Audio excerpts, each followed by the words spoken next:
3,500 కోట్లకు పైగా ఆ లిక్కర్ నుంచి ముడుపుల రూపంలో తీసుకుని, అంటే కేవలం కమిషన్ల రూపంలోనే 3,500 కోట్ల రూపాయలు తీసుకున్నారనేది ఆ బహిరంగ సత్యం. ఆల్రెడీ ఇప్పటికే దీనికి సంబంధించి 11 మందిని సిట్ అరెస్ట్ చేయడం కూడా జరిగింది. అయితే ఈ కేసులో ప్రధాన నిందితులు ఒకరుగా ఉన్నటువంటి వ్యక్తి ఎవరంటే భారతీ సిమెంటు డైరెక్టర్గా ఉన్నటువంటి గోవిందప్ప.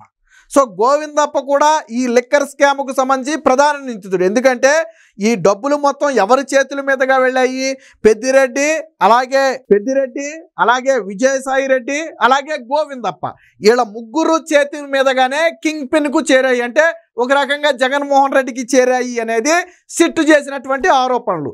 సో ఆల్రెడీ ఇప్పటికే మిథున్ రెడ్డి అరెస్ట్ అయి ఉన్నాడు. విజయసాయి రెడ్డిని విచారణకు కూడా పిలిచారు.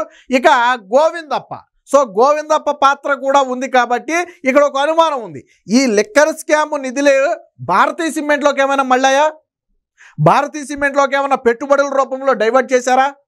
ఈ కోణంలోనే ఇప్పుడు విచారణ సాగుతుంది. కాబట్టి ఎవరైతే దీని డైరెక్టర్గా ఒక రకంగా ఈ శాశ్వత డైరెక్టర్ ఏదో చెప్తున్నారు, గోవిందప్పనే శాశ్వత డైరెక్టర్గా చెప్పుకుంటున్నారు. సో ఇలాంటి గోవిందప్ప ఇంట్లో సోదాలు చేయడంతో పాటు ఇదే సమయంలో ఏదైతే భారతీ సిమెంట్ కార్యాలయం ఉందో ఆ కార్యాలయంలో కూడా సోదాలు అయితే చేయడం జరిగింది. దీనికి సంబంధించిన కొన్ని కీలక డాక్యుమెంట్లను, సీసీ కెమెరాలతో పాటు కొంతమంది సాక్షుల వాంగ్మూలాలు ఇవన్నీ కూడా సేకరించినట్టు తెలుస్తుంది. అయితే దీంట్లో ఏముంది, స్కామ్కు సంబంధించి ఏమైనా బయటపడ్డాయా అనేది ప్రస్తుతానికి గోప్యంగా ఉంచినప్పటికీ ఎట్ ఏ టైం ఒకేసారి సోదాలు చేయడంతో ఒక్కసారిగా వైసీపీ వర్గాలన్నీ కూడా ఉలికిపాటుకు గురయ్యాయి. ప్రధానంగా భారతీ సిమెంట్లోకి మళ్ళీ ఉండవచ్చు అనేది ఆరోపణ. ఇంకొకటి ఏంటంటే ఇటీవల ఒక బీజేపీ నేత కూడా కొన్ని కామెంట్ చేశాడు, ఖచ్చితంగా ఈ లిక్కర్ సొమ్ము మొత్తం కూడా జగన్మోహన్ రెడ్డి, భారతీ రెడ్డిలే తీసుకున్నారు, భారతీ రెడ్డి పాత్ర కూడా ఇందులో ఉందని చెప్పి ఇటీవల ఒక బీజేపీ నేత కూడా విమర్శించడం జరిగింది. ఆఫ్ ద రికార్డు కూడా జగన్మోహన్ రెడ్డి ముఖ్యమంత్రి అయిన తర్వాత ఈ ఫైనాన్షియల్ వ్యవహారాలన్నీ కూడా భారతీ రెడ్డి స్వయంగా చూస్తున్నారు. ఆయన ముఖ్యమంత్రి కాకముందు మరి ఆయన చూసేవాడో లేదో తెలియదు, కానీ ఆయన ముఖ్యమంత్రి అయిన తర్వాత మట్టికి ఈ ఆర్థిక పరమైన అంశాలన్నీ కూడా భారతీ రెడ్డి హ్యాండిల్ చేశారనే ఒక నానుడైతే ఉంది. సో అది నిజమా కాదా అనేది భవిష్యత్తులో విచారణలో తేలుతుంది.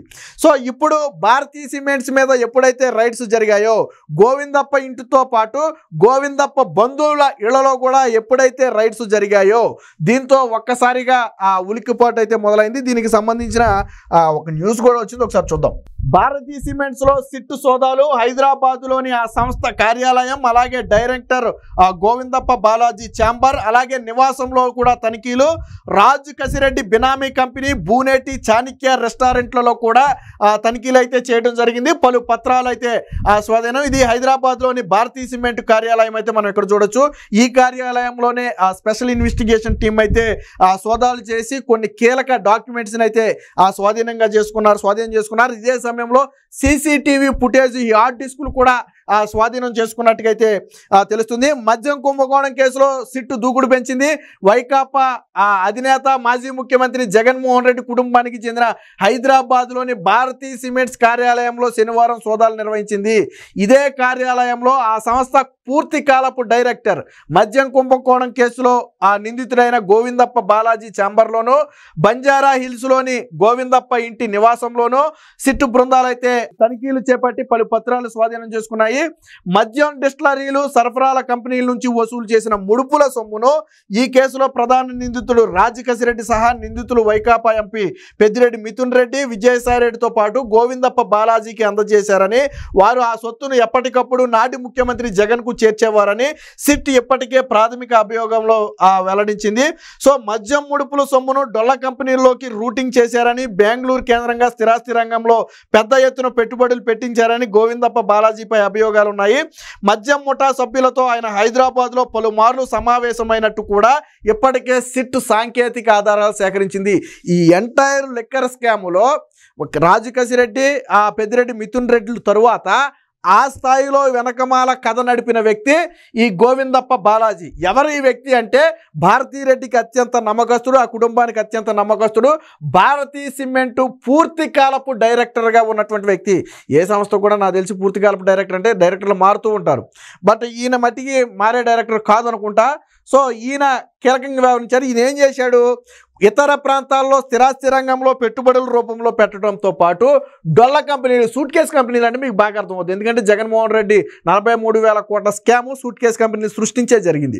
సో ఊరు పేరు లేని కొన్ని డొల్ల కంపెనీలు సృష్టించి వాటి పేరు మీదుగా ఆ కంపెనీల ఫండ్ కింద కూడా చూపించినట్టుగా ఆధారాలు అయితే లభించాయి. ఈ కోణంలోనే ఇటు భారతీయ సిమెంట్స్తో పాటు డైరెక్టర్ గోవిందప్ప బంధువులలో కూడా అయితే సోదాలు చేశారు. దీనికి సంబంధించిన మరొక వార్త కూడా ఉంది, ఒకసారి చూద్దాం. ఈ నేపథ్యంలో సొమ్ము ఎక్కడెక్కడి నుంచి ఎలా తరలించారు, భారతీయ సిమెంట్స్ లోకి అవి ఏమైనా మళ్ళాయా అనే తదితర అంశాలపై వివరాలు సేకరించేందుకు ఎవరెవరితో ఎప్పుడెప్పుడు భేటీలు జరిగాయో తేల్చేందుకు ఆ సిట్ అయితే సోదాలు నిర్వహించింది. ఆయన ఛాంబర్లోని సీసీటీవీ ఫుటేజ్ను కూడా స్వాధీనం చేసుకుంది. ఇదే సమయంలో రాజకేశ్ రెడ్డి భార్య సోదరైనటువంటి మేఘనా ప్రియదర్శిని రెడ్డి, అలాగే ఎండీగా ఉన్నటువంటి తల్లి సుజాతారెడ్డి, డైరెక్టర్గా ఉన్న రీసోర్స్ 1 ఐటీ సొల్యూషన్ కార్యాలయంలోనూ, మద్యం కుంభకోణంలో నిందితుడిగా ఉన్నటువంటి బూనేటి చాణిక్య యజమానిగా ఉన్నటువంటి ట్రీ గిల్స్ రెస్టారెంట్ కార్యాలయంలోనూ సోదాలు అయితే చేశారు. 2019 నుంచి 24 వరకు జరిగినటువంటి ఈ లావాదేవీలు అంటే వాళ్ళ బ్యాంక్ అకౌంట్స్ కావచ్చు, బంధువుల బ్యాంక్ అకౌంట్స్ కావచ్చు, ఈ సమయంలో వారి మీద వచ్చిన ఆస్తులు కావచ్చు, వీటన్నిటి మీద కూడా సిట్ అయితే నిన్న విచారణ అయితే చేసింది.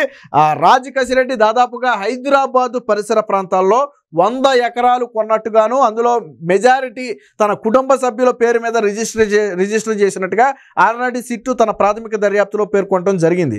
సో అంటే వీళ్ళకు వచ్చిన వాటాలు జగన్మోహన్ రెడ్డికి వెళ్తుంది, బట్ ఈ పని చేసినందుకు వీళ్ళకు కూడా కొన్ని వాటాలు ఉంటాయి కదా, ఆ వాటాల సొమ్ముతోనే వీళ్ళు ఈ భూములు కొన్నారు అనేది ప్రధాన ఆరోపణ.